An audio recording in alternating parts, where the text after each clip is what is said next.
Hello challengers, ChallengerAoE here, and today we have the last custom scenarios editor just for the basic interface. So I'll quickly cover what triggers are, and then we'll create our own custom scenario. Well, I've already got one made, and we'll talk about how each of the most basic triggers work. But these triggers are the ones that you'll probably be using in your own campaigns. So you have essentially a scenario trigger. What you want to do is create your new trigger, and now you've got trigger 0. You can name it. You want to name it something that when you look at, you know immediately what it is, because otherwise you're going to have a whole list of these things and you won't understand what's going on.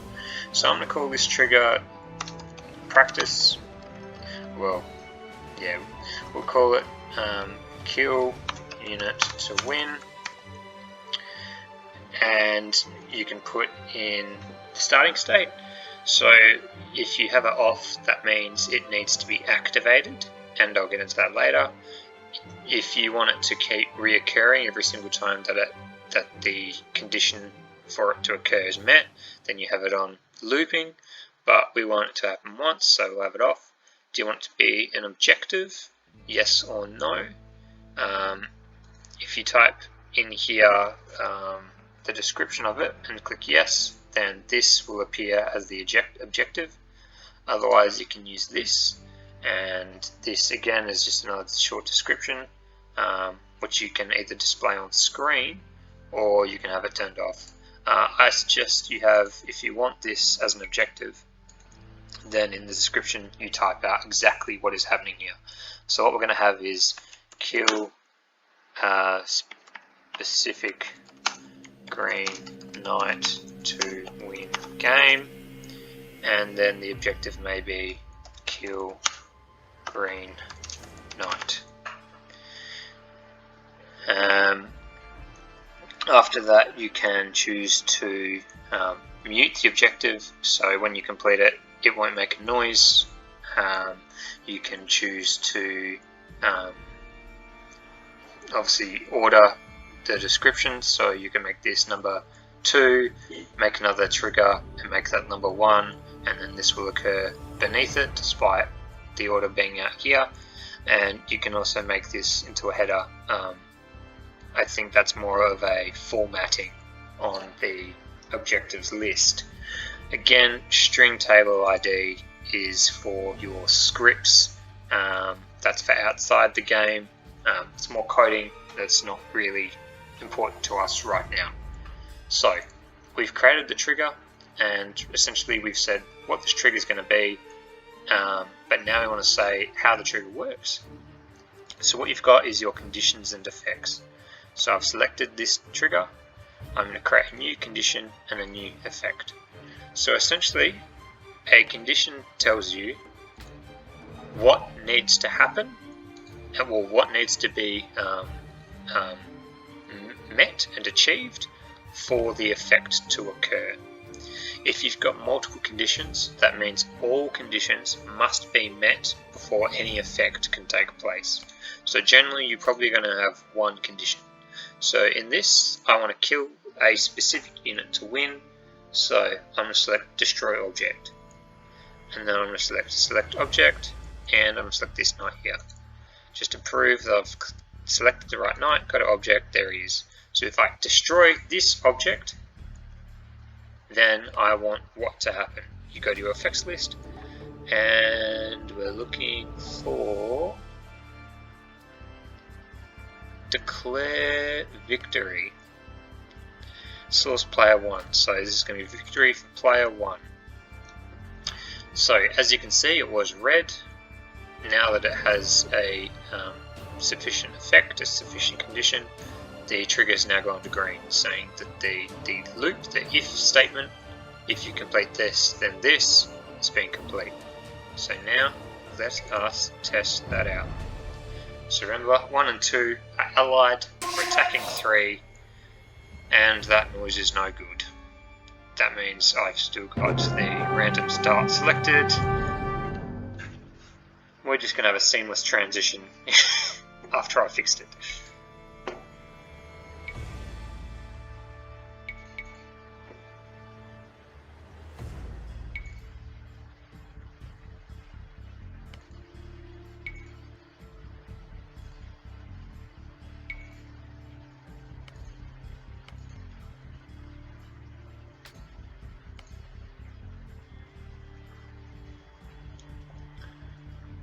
And we're back.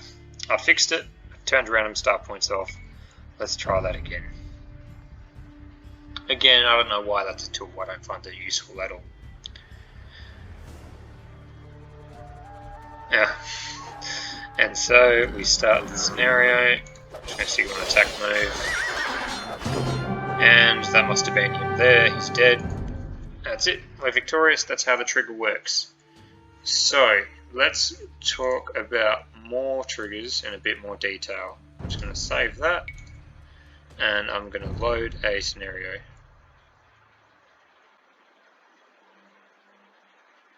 Oh, fuck. Alright, and we're back. Small technical difficulty there, where I actually saved the campaign over the campaign that I had ready for triggers. Typical. So I've remade it, and this is what we're dealing with now. So I've done, as I described before, you want to make your scenario triggers really clear, and I like to do them in order of their activation. So, selecting the first one, we have an archer here surrounded by stone. We want to get him to the flag. So I've created a trigger where you teleport the archer to the flag. This is a trigger that's going to start on, it's not going to loop, it's also not an objective. So going to conditions now.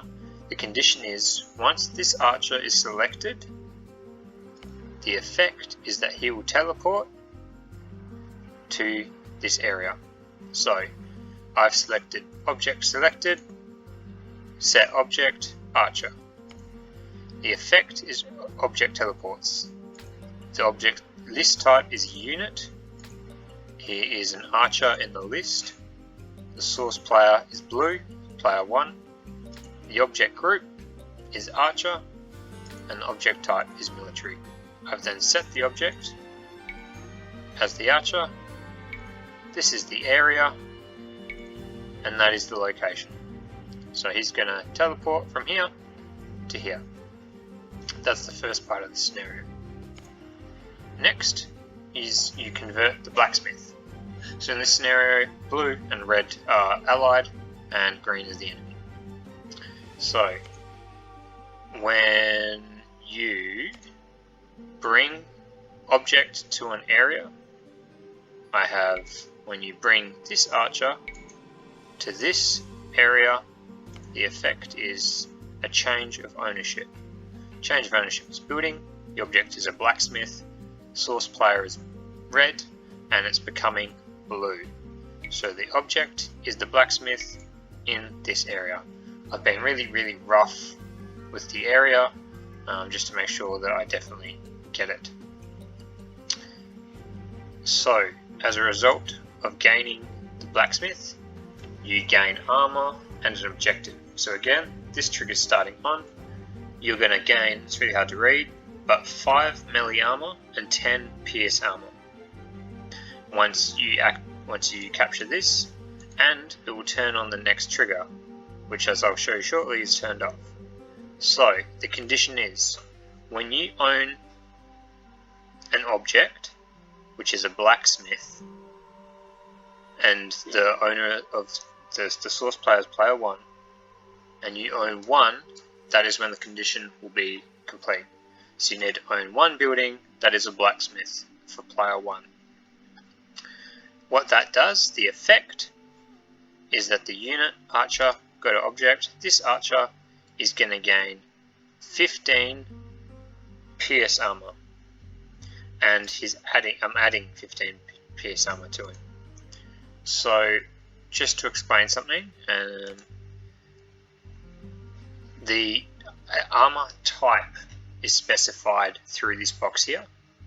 The game's identification number for pierce armor is 3, and the identification number for melee armor is 4. So that is how I'm specifying which armor he is gaining. And that's obviously done for both infantry, cavalry, and archers. You'll see later that when I do attack doesn't need a specified number because you only do one type of attack.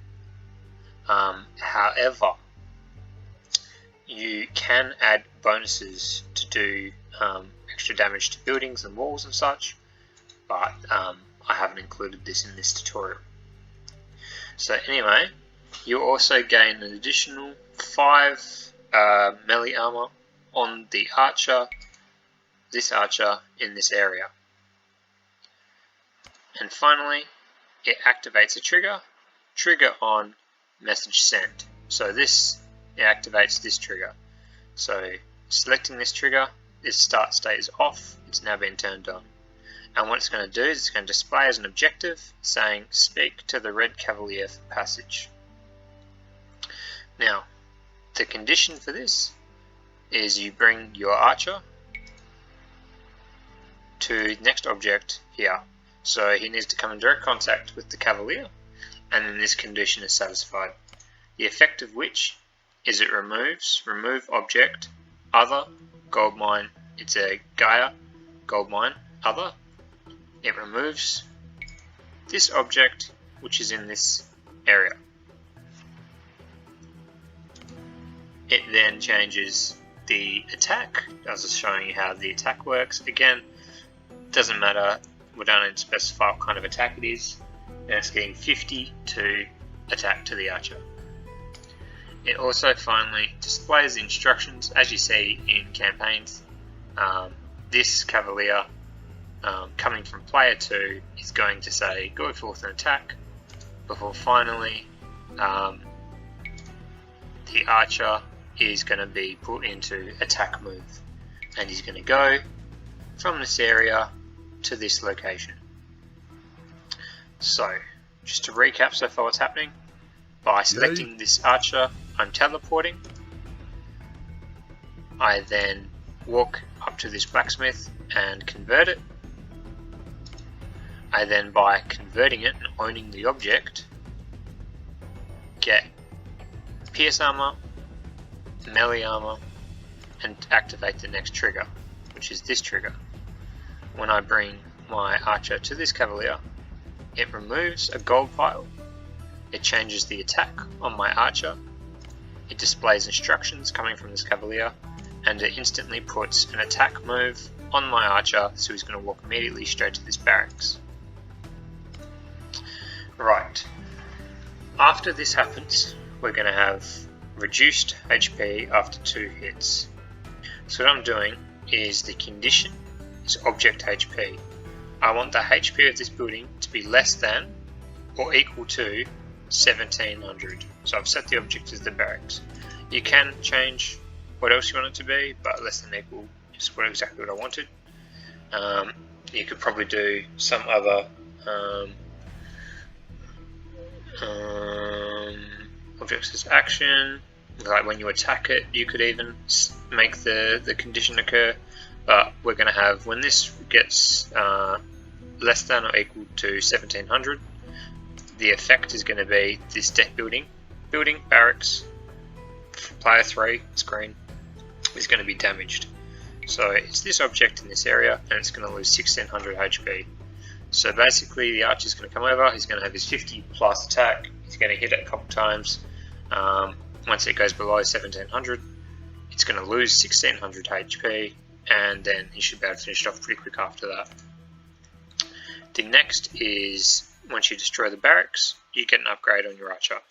So, condition. When player 3 owns fewer objects than 1, that is the condition satisfied. If I put the quantity 1 here, then the condition is satisfied immediately and it kicks off the trigger. So if you want there to be less than the current number there, always do the total number already there minus 1. So if I want the trigger to set off after you destroy one barracks, you can just stick in 0. An alternative to this is obviously you can just do when an object's destroyed, do the trigger. But this is a good way if there's multiple buildings in one area or units. So the result of that condition is it will change the ownership of this. So the ownership of source player 3 to target player 1. Object is the flag, I couldn't select the flag, so I said the area instead. This is the area. Basically, you have two options, just to describe this a little further. You can either have a single entity that's changing, or you can have an area of entities that are changing. I usually like to do both, but you only really need to do one or the other. So it's changing ownership of flag B from 3 to player 1 when this is destroyed, or really what's happening is when this is less than 1. It also replaces our archer, replace object with target player. It replaces it with the player 1 unit arbalesta.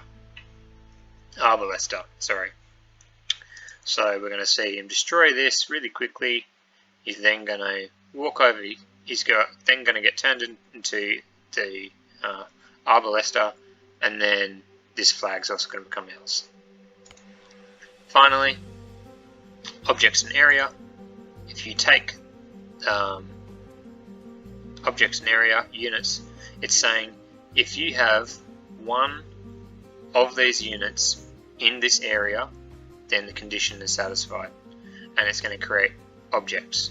Create object unit, this archer, source player 1, and I've set the location for each of the different archers.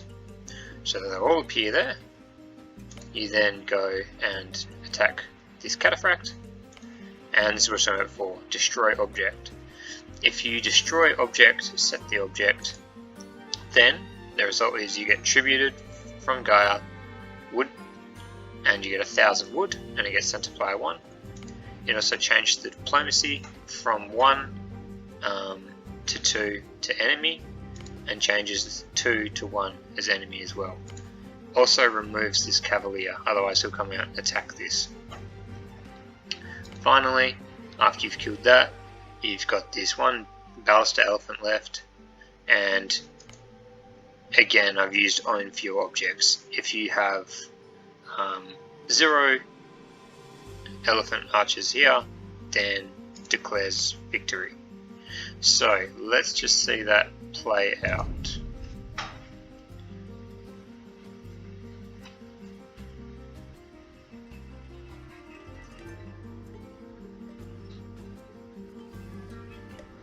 So again, select the archer, teleports. I then can walk up to this, and I can capture the blacksmith.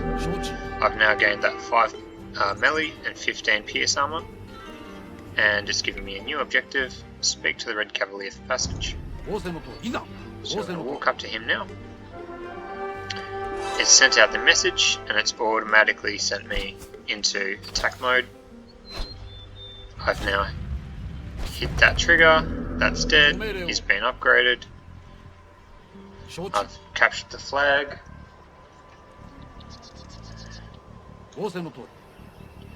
Going up to the flag, I get my units. I can then kill this cataphract.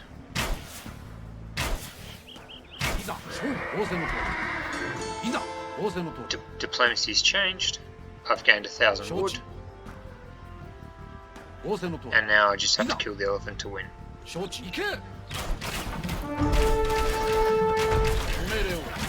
And in hindsight, I probably should have chosen a weaker unit, because this might take a while, and I really don't want it to beat me as well.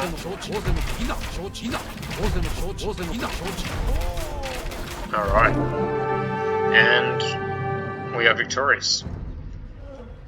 So I would say that's probably the most common triggers that you would probably want to be using. I'll just quickly show a couple more. So in your condition list, everything's pretty self-explanatory. You know, bring an object to an area, bring an object to an object. I showed you those. If you capture an object, I think we did that as well. Destroying object, changing difficulty level. If a certain action has occurred, if you can see something. So there's a whole bunch of conditions that can be satisfied, and the effects are a little bit more exciting. You can change the way objects, their stats are, you can change diplomacies, activate those triggers, disable technologies, enable technologies, research technologies, lock gates. It's a really good way to direct the player to play the campaign the way you anticipated or intended. And so that's probably a pretty solid overview of triggers. And again, I think the thing to remember here is if you want to change diplomacy, make sure you change diplomacy for both sides, such that you don't have an enemy and an ally. You have an enemy and an enemy, or an ally and an ally. And if you want to specify between Pierce and melee armor, Pierce is 3 and melee is 4. So that's it. That's the end of the custom scenario editor, the basics. If you enjoyed the series, feel free to give us a like, subscribe to the channel, and I'll catch you guys in later videos. See you, challengers.